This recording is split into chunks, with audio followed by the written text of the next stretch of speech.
Hello guys, আসসালামু আলাইকুম। দেখেন ভুট্টা ক্ষেতের জমিগুলা ভালো ভুট্টা হয়েছে,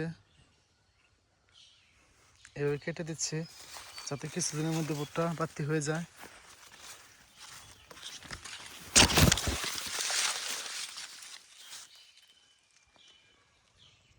দেখেন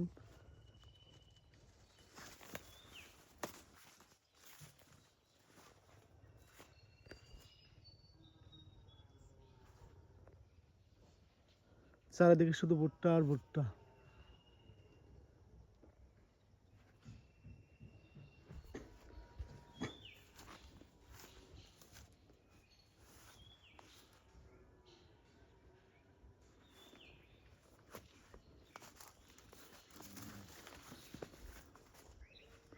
আর ওইগুলা কাটার জন্য বাকি আছে, আস্তে আস্তে কেটে দিচ্ছি। আর আগা অংশগুলাকে গরুকে খাওয়ানো যায়।